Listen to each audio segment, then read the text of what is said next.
পবিত্র হজ পালন নির্বিঘ্ন করতে সৌদি আরবে অনুষ্ঠিত হল যৌথ বাহিনীর নজরকাড়া সামরিক মহড়া।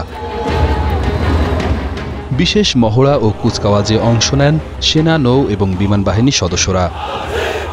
নিরাপত্তা প্রস্তুতি দেখতে সেখানে উপস্থিত ছিলেন সৌদি স্বরাষ্ট্রমন্ত্রী ও অন্যান্য প্রশাসনিক কর্মকর্তারা। মূলত আকস্মিক হামলা মোকাবেলা বা অগ্নিকাণ্ড সহ যে কোনো দুর্ঘটনা থেকে মুসল্লিদের রক্ষার নানা কৌশল প্রদর্শন করেন সৌদি নিরাপত্তা বাহিনীর চৌকস সদস্যরা।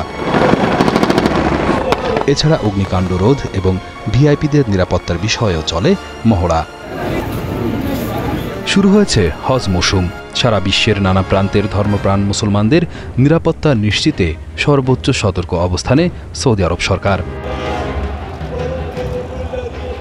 আর তাই হজের মূল আনুষ্ঠানিকতা শুরুর আগেই পবিত্র নগরী মক্কায় আয়োজন করা হয়েছে নজরকাড়া এই মহড়ার।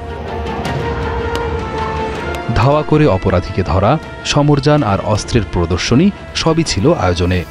যেন রীতিমতো যুদ্ধের প্রস্তুতি নিয়েছেন সৌদি আরবের নিরাপত্তা বাহিনীর সদস্যরা।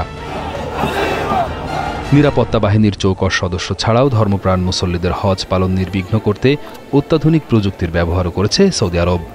দেশটির স্বরাষ্ট্র মন্ত্রণালয় জানিয়েছে, আধুনিক নজরদারি ক্যামেরার পাশাপাশি জরুরি পরিস্থিতি ও ঝুঁকি শনাক্তের ব্যবহার করা হচ্ছে কৃত্রিম বুদ্ধিমত্তা এআই।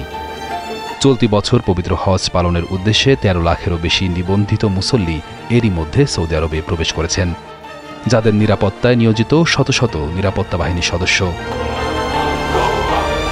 আগামী ১৪ জুন শুরু হবে পবিত্র হজের আনুষ্ঠানিকতা। সৌদি সরকারি তথ্য অনুযায়ী এবার বিশ্বের বিভিন্ন দেশ থেকে সৌদিতে হজ পালন করবেন প্রায় ২০ লাখ মুসল্লি। গত বছরের সংখ্যা ছিল ১৮ লাখের কিছু বেশি।